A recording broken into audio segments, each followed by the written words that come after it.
Welcome back to the Informal Game. My name's Griff. I'm your host for this show. I've got Chris behind the camera there. You will never see Chris because he's always behind the camera. And today we're just going to talk a little bit about how to run a campaign, just the nuts and bolts of running a campaign. The real focus today is just going to be keeping track of time. So just stay tuned and we'll talk a little bit about that.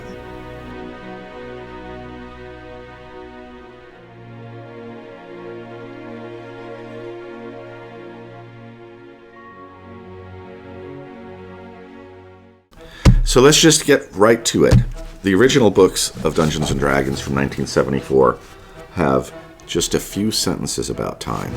There's a little bit in the first book. If you look in the first pages here, I think it just says something to the effect of, I can't even find it in here, but basically it just says that a campaign lasts as long as it lasts. And the oldest campaign out there is Blackmoor, and it's still running, and then even today it's still running. And then in the last book of Dungeons & Dragons, the 3-booklet set, there's a little commentary about time. Gary Gygax writes in here, as the campaign goes into full swing, it is probable that there will be various groups going every which way, and all at different time periods. It is suggested that a record of each player be kept, the referee checking off each week as it is spent. Recon the passage, I wonder if that's a typo. Recon the passage of time thus, and it says, Dungeon expedition equals 1 week. Wilderness adventure equals 1 move equals 1 day. 1 week of actual time equals 1 week of game time. Well, that's kind of a throwaway because it just doesn't work. He goes on to say the time for dungeon adventures considers only preparations and a typical 1-day descent into the pits. The time for wilderness expeditions would include days of rest and recuperation. Actual time would not be counted off for players out on a wilderness adventure, but it would for those nude in their dens, hide holes. I don't even know what that is. There's another typo. But you see what's going on here. We have a few sentences about keeping time records and not a lot of developed information. And with each iteration of D&D, you get a little bit more information. And each one is different. And of course, if you read the first fantasy campaign, which is kind of difficult to find, you find different information about things like timekeeping as far as what Dave Arneson was doing. When we wrote the Lost Dungeons of Tonisborg, we talked a little bit about that on page 35 and 36. I just have a little section underlying the underlying concepts of continuity, time, and the traditional RPG. And in that, the real focus is dungeon adventuring and how do we keep track of time in a dungeon adventure. So I thought I would just talk about how I'm doing things in my campaign, or how I was supposed to do things in my campaign. But what I did was I screwed it up, and I just every week I would say like, yeah, I'm gonna make a time record so that I can keep track of what's going on with my players, and then I wouldn't do it, and I ended up with this pile of scribbly notes. So my advice is that you not do what I did, because I'm a terrible dungeon master, and you do instead what I'm starting to do, which was originally in my plans, which is to just keep a solid time record. If you are doing a mixed campaign and you're doing wilderness and dungeons, it's possible for, if you have multiple groups of players, for them to get out of sync. And it doesn't feel very organic to freeze players, like a week of time goes by and they have to just freeze and stop and they don't get to play anymore. The best way to do it is to just track that group's activities, mark how much time has gone by, and then go to the other group and track theirs and see if they're syncing up at all. And the way I do it is I just keep a record on a piece of paper every time I run. I went to the store, I got this on sale. It was a $2 notebook at the office supply place. I won't say which one it is because they're not paying me to advertise for them. But I got one of these. I got a bunch of paper in it. And that's all you need to run a campaign. If you keep good records and you have a notebook where you store it all, you're organized and you're ready to go. So I ran a game this weekend. I couldn't remember what week I'm on in my campaign. I run my campaign weekly, just as it said in the book. A dungeon adventure takes a week. If I'm doing dungeon adventures, I just log. Where I started is week 1, and I just do, each week is numbered. There are 52 weeks in a year. It's really easy. You can simplify it and say there are 50 weeks in the year on this planet.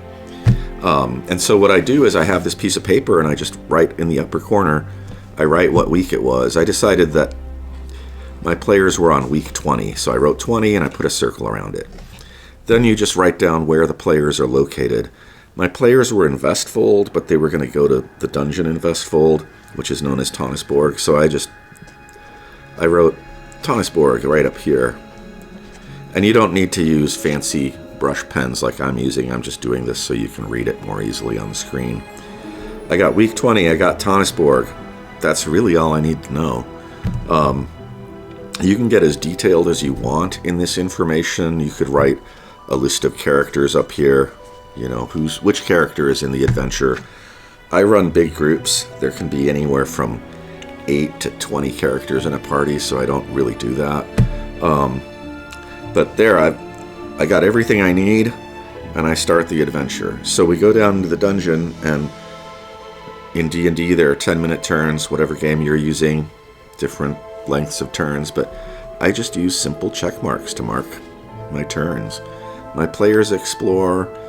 You kind of wing it, you know. Exploration is slow. You have to imagine that your players are sneaking around trying to be quiet, because if they make noise, they're going to attract monsters, right? So you want to be just kind of I don't know, you just kind of stretch the time a little bit. Descriptions, like a description like, I look at the door, what do I see? That's 2 seconds, right? You don't really need to worry about the passage of time there. But if they're saying things like, well, we want to examine the pile of debris over in the corner, you might say, okay, that might take, you know, half a turn. And then they say, well, what's over on this side of the room? And you just kind of add it up and you say, okay, that's 10 minutes, and you make a little check mark. One problem people have is keeping track of like torches. I do the bracketing system. I just do a little bracket, and I just, you know, you write what your bracket is for. It's underneath my check marks. Torches, however long your torches burn. I think they burn for an hour in basic D&D. And so as soon as my bracket is only allowed to contain 6 check marks for turns, and then I know my torches have run out. Lanterns burn longer, 2 hours or so. I know that I can put 12 marks in that bracket. Same thing with spells. If characters want to cast spells that are active and they can use for like an hour, however long, you just put a little bracket underneath there for the spell. That's really simple. The only other thing is when you get into combat. Combat has rounds, and so the first thing I do is when I know an encounter is about to happen, I write that there's a creature appearing, like let's say it's skeletons, okay? I got my skeletons. I write what the things are, and then I roll their hit points, and you know, skeletons have certain value in the game, so I just write whatever the values are, and I put them in ranks. So like, you know, if I have, I don't know, nine skeletons, let's say, I write them in ranks so that I can see how they're marching at the party, and that way I know who's in the front rank and who's going to get hit first, and then I can manage the combat more easily. So I have like a variety of characters here. I'll just draw a little bit here just to kind of show you what that might look like. So that's 3 ranks of skeletons coming at the party. Once I know that, I can do things like, you know, roll for surprise, or maybe the clerics are going to try to turn skeletons before they appear, and I can mark off maybe, I don't know, 6 of them get turned, right? So I can just write a note there. And my notes are about this sloppy. I take up a lot of space on the page because it helps me keep track of things to just have it bigger, and I don't have to be squinting at it. The other thing I do is, once the combat starts, I take care of rounds. Well, rounds are rounds, so I just do little circles for each round that goes by. So a round goes by, another round goes by.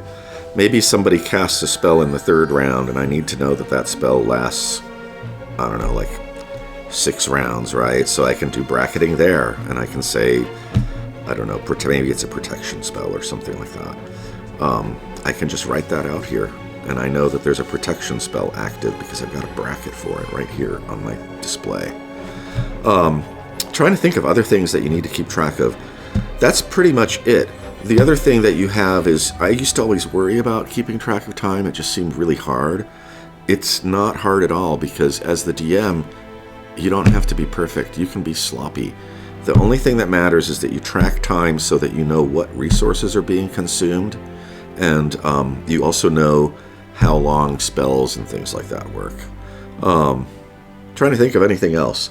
I suppose the only other thing is that I do is, like, I listed Tonnisborg as the location, and when I ran my adventure, I would just write, obviously this should go all the way up here, but I just wrote room number 1. And so they're in room number 1, and time is passing by. And then they decide to go through a door, and they ended up in, I don't remember, it was maybe room number 5. Okay, so you got room number 5 there. So that way, when you go back later and look at all what happened, you can see the encounters with the monsters that happened, what room it happened in, how much time has gone by. If they get treasure, you can also, depends on how you like to do it. If it's if the treasure is written in your dungeon notes, you can just write treasure here, just to note that they got the treasure, right? Or you can write out what the treasure is. I find that I've got so much going on in my head. The point of this sheet here is to help me keep track of what's going on, and I don't need to write a lot of details in there that don't really have anything to do with what's going on in the moment. I suppose the last thing I'd want to add is that you want to keep your game as simple as possible. You want the complexity to be in your descriptions of what is happening and how you interact with your players in the role-played part of it, not the play acting, but the actual everything that happens in the environment. That's where you want everything to be complex. When it comes to tracking what's going on in the game mechanics themselves, you want to keep that as simple as possible for you so that you don't get bogged down in details. Hopefully you'll find this information useful, and maybe you might even want to apply some of it to your own adventures. If you have any questions, just put them down in the comments down below, and I'll come around and try to answer everybody's questions. Please take a minute and go hit that like button, hit that subscribe, and that way you can be aware of any future episodes of this show that are coming up. Next time I'm planning on talking a little bit about just organizing your players a little bit, and what else? I don't know. We'll come up with something creative to talk about that has to do with role-playing games.